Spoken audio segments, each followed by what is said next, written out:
పూర్వకాలంలో ఎన్నో వేల కొద్దీ గుళ్లను నిర్మించినటువంటి మన పూర్వీకులు పాఠశాలలనో ఆసుపత్రులనో కట్టలేదే ఎందుకని ఆరా తీసినప్పుడే ఒక గొప్ప నిజం బయటపడింది. ఆలయాలు చదువు అనేటటువంటి తరిగిపోని ఆస్తిని పంచే గొప్ప స్థలాలుగా ఉండేవి. ప్రతి ఒక్క గుడి ఒక్కొక్క ప్రత్యేకతను కలిగినదిగా నిర్మించబడింది. అవి రోగాలను నయం చేసేటటువంటి అద్భుతాలను కూడా చేస్తుండేవి. అందువల్ల ఆసుపత్రుల అవసరమనేదే ఎంతమాత్రం ఉండేది కాదు. ఎందుకని ఆలోచిస్తుండగానే వృక్షాల మహిమ తెలియవచ్చింది. అవును, ప్రతి ఒక్క ఆలయంలోనూ ఒక ప్రత్యేకమైనటువంటి వృక్షం ఉండేది.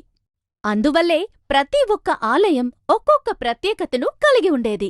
కొన్ని గుళ్ళకి వెళ్తే సంపద పెరుగుతుంది, మరికొన్ని గుళ్ళకి వెళ్తే పెళ్ళిళ్ల ఆటంకాలు తొలగిపోతాయి, మరికొన్ని గుళ్ళకి వెళ్తే అప్పుల బాధలు తీరుతాయి. ఇలా గుళ్ళు ప్రత్యేకమైనటువంటి శక్తులను కలిగి ఉన్నాయి. గుళ్ళో ఉండేటటువంటి ప్రత్యేక వృక్షం యొక్క జీవశక్తి ధ్వజస్తంభానికి చేరి అక్కడి నుంచి అగ్ని ద్వారా గర్భగుడిలోని దైవాన్ని చేరుకునేది.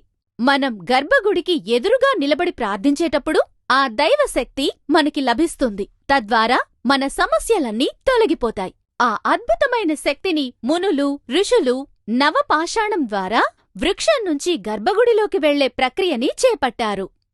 ఆ వృక్షంలో కొలువుండేటటువంటి వనదేవత శక్తి ఈ నవపాషాణ మణిని అలంకరించుకోవటం ద్వారా అన్ని సమస్యలను తొలగించి మనకి అష్టైశ్వర్యాలను ప్రసాదించే శక్తిని కలిగినదిగా ఈ బోగర్ సిద్ధపీఠం వారి ఈ పంచవద్ర ఆరా నవపాషాణ మణి తయారు చేయబడింది.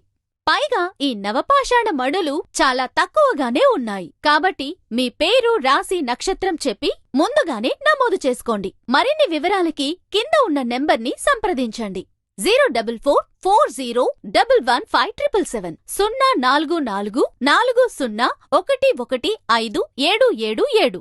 బోగర్ సిద్ధపీఠం మంత్ర ఫర్ సక్సెస్. www.navapashanam.co.in